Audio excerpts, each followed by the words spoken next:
આપણી વચ્ચે સાંઈ કથાકાર એવા સુભાષભાઈ અને રાજેશભાઈ અહીં ઉપસ્થિત છે. એમને અહીંથી નમ્ર વિનંતી છે કે તેઓ અહીં આવો અને એમના મુખેથી પણ આપણે બે શબ્દો સાંભળશું એવી વિનંતી છે.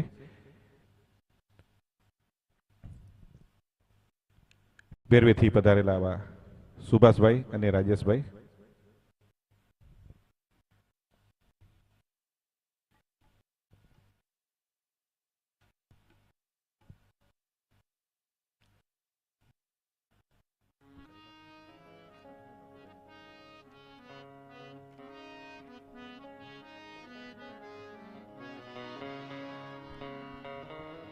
साई राम साई भगवान शिरडी दाता सबसे महान साई राम साई भगवान शिरडी दाता सबके महान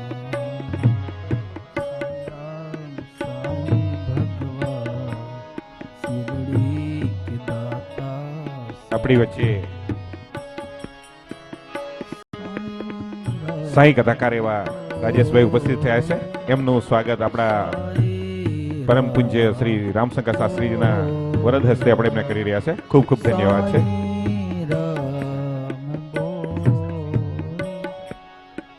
આપણી વચ્ચે સાથે જ સુભાષભાઈ શિક્ષક ઉપસ્થિત છે ત્યારે એમના હસ્તે આપણે શાસ્ત્રીજીનું સ્વાગત કરવા માટે એમની વિનંતી કરીશ. ખૂબ જ સુંદર મજાની સાંઈ કથા રાજેશભાઈના મુખેથી પણ આપણે માણી છે. મિત્રો, ખૂબ જ સુંદર એવો વક્તા અને કથાકાર છે.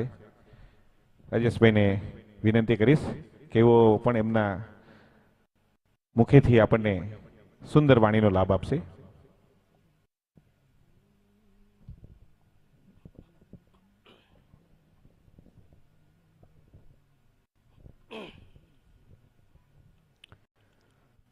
वक्रतुंड महाकाय सूर्यकोटि समप्रभ निर्विघ्नं कुरु मे देवा सर्वकार्येषु सर्वदा या देवी सर्वभूतेषु शक्तिरूपेण संस्थिता नमस्तस्यै नमस्तस्यै नमस्तस्यै नमो नमः विश्वाय विश्वरूपाय विश्वधाराय तेजसे सर्वधर्म विलासाय श्री साईनाथाय नमो नमः राम नाम में लीन है देखत सब मेरा ताके पद वंदन करूं जय जय श्री जलाराम.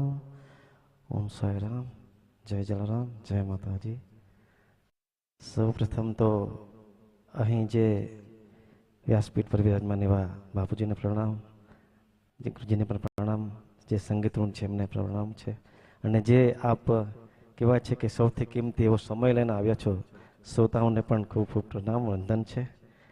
અને જે ખરેખર જે કહેવાય ને કે આવું જ્યારે સ્ટેજ પર બોલવા ના આવે અને અચાનક જ્યારે આવે ને માઇક સાથે, તો પહેલાં ખરેખર શું બોલું એમ થયા કરતું.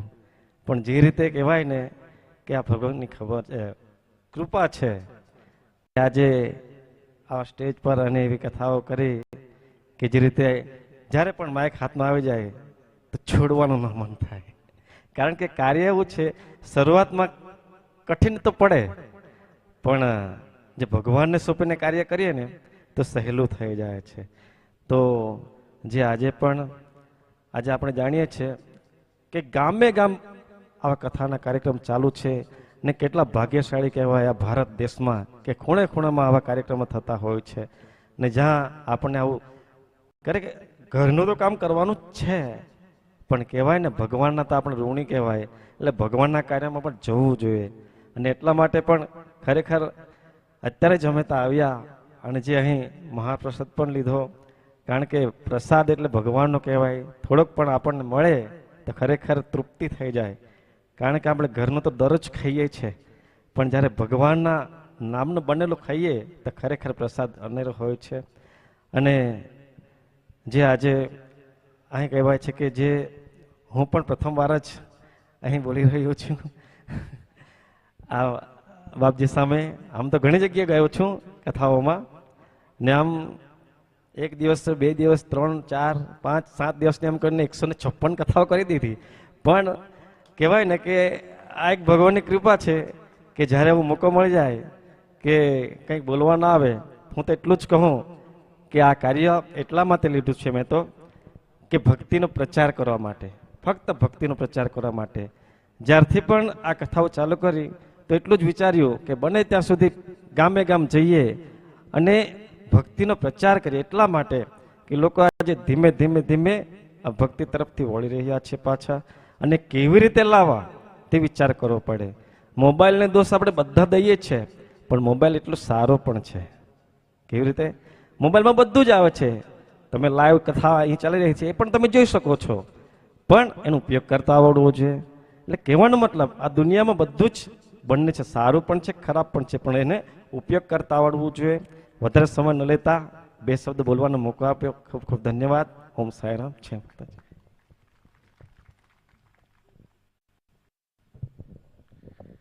આ તબક્કે રાજેશભાઈ સાંઈ કથાકાર એવા એમનો આપણે ખૂબ ખૂબ આભાર વ્યક્ત કરીએ છીએ કે એમણે એમને જીવનમાં જે કંઈ વાત છે કીધી છે કે અચાનક જ્યારે કંઈ કહેવાનું આવે ત્યારે એમના પણ, પરંતુ કથાકાર છે એટલે એવો ખરેખર બહુ જ કથા 156 કથા એમના મુખેથી એમણે લોક જાગૃતિ અથવા તો એક કથાના મધ્ય.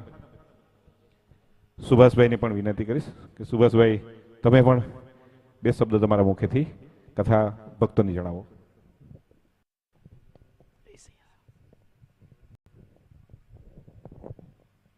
દાદાનું મંદિર છે, દાદાને યાદ કરવા પડે. શબ્દો ક્યારે નીકળે ખબર? પેલા હનુમાનજીને યાદ કરે તો નીકળે.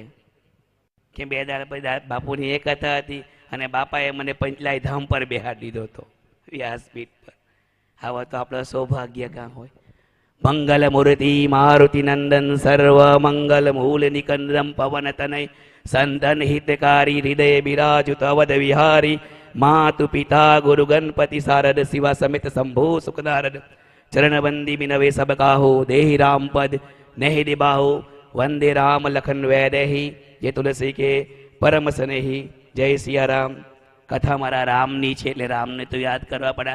હે રામા પુરુષોત્તમા નર હરિનારાયણ કેશવા ગોવિંદ ગુરુનિધિ દામોદરા માધવા હે કૃષ્ણ કમલાપતિ યદોપતિ સીતાપતિ શ્રીપતિ વૈકુંઠાધિપતિ ચરાચરપતિ લક્ષ્મીપતિ પાહે મામ આદુરામ તપોવનાદિગમનમ હત્વા મૃગમ કાંચનમ વૈદેહી હરણમ જટાયુમર્ણમ સુગ્રીવ સભાગ ગણમ જીવન કપિવંસનમ શ્રીમાન રક્ષક કુલાંતક આપદા ફરતારમ દાતારમ સર્વ સંપદામ લોકાભિરામમ શ્રીરામમ ભૂયો ભૂયો નમામિ અહમ.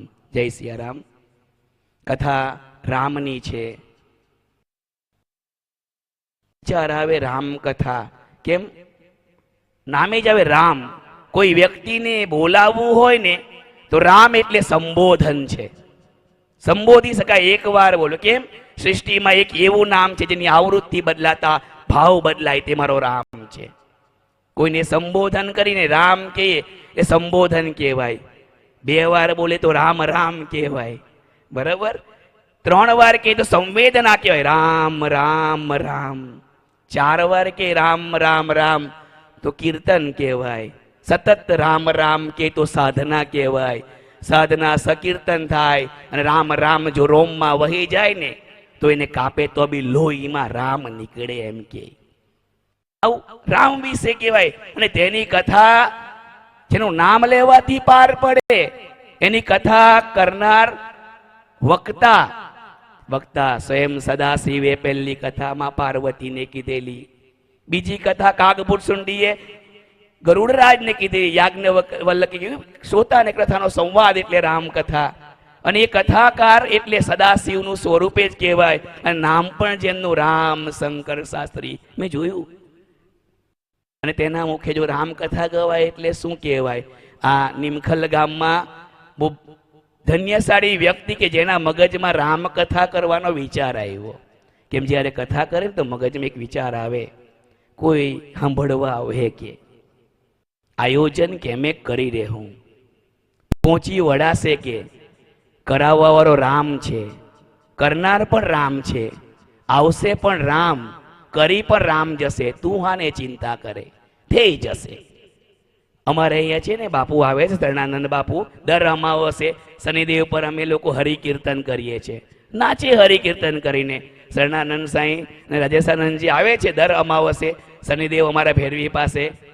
મિત્ર મંડળો છે, અમે આયોજન દર બુધવારે અમે ભેરવીથી નાચતા આખી રાત નાચીએ. સવારે 5 વાગે પંચલાઈ આવીએ બાબાના દર્શન કરવા માટે. આ બુધવારે બી અમે 2 તારીખે આવીશું, તો 1 તારીખે આમ કરીએ કીર્તન કરવાનું. અને આજ તો બાપુને અમે સાંભળવા બીજી વાર ફર્સ્ટ દિવસે બી આવેલા હતા, જરાક વાર રોકાયા, કથા સાંભળી, યુટ્યુબ પર જોયા. અમારો તો જો કે આ વિષય નહીં મળે, પણ જ્યાં જાય ને બાબા લોકો માઇક પકડાઈ દે.